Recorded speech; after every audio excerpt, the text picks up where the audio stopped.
Hey, how's it going, everyone? I wanted to talk about the process and the journey so far with a bit more detail and focus on mechanics and project planning. One of my main goals when I first started the project was I wanted to make a game that I would enjoy myself. So I went back and replayed a bunch of old games to try to figure out what it was that I liked about them. I went through a bunch of levels, I took heavy notes on what happens in those levels, why it happened, and what might have been the intent behind the design.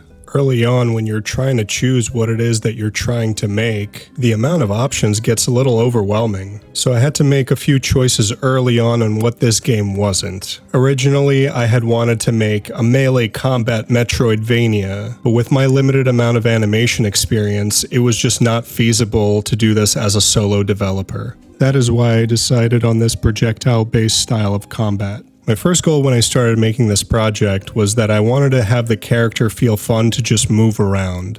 This was an iterative process, but I more or less knew what I wanted to do. I knew I wanted to run, crouch, jump at a fixed arc, double jump, dash, shoot up, down, left, right, use charged abilities. I wanted to ledge grab, and I wanted to use my attack abilities for more than just killing enemies like in platforming.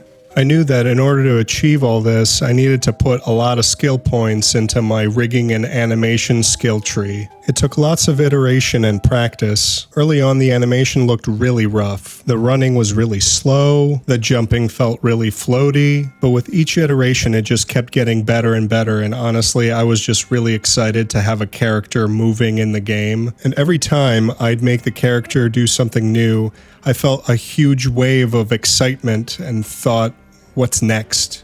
And next was me scrapping the character and starting all over again with a new character look. This version of Ghost Knight had a bit more smooth animations, but it still felt very slow. I wasn't particularly conscious of the fact that it was slow, it just felt like there was something off about it. And it wasn't until after I released the first trailer that I realized that that was the problem. So I was able to get rid of a lot of that floatiness and increase the character speed. But when I increased the character speed, the game got too easy because I was able to just outrun all the enemies, so then I had to increase the speed and the amount of all the enemies on screen. Which in a way I feel like is what differentiates this game from, say, Ghosts and Goblins. You get more freedom of movement instead of artificially slowing the character down. You can dodge enemies easier by dashing or doing a double jump and a dash. When it came to the combat, I wanted to have a system that forces you to move constantly. I realized that if I'm standing in one spot and attacking in each direction as fast as possible, that there is no reason for me to move. So I ended up going with this energy system that's kind of similar to the stamina system in Dark Souls,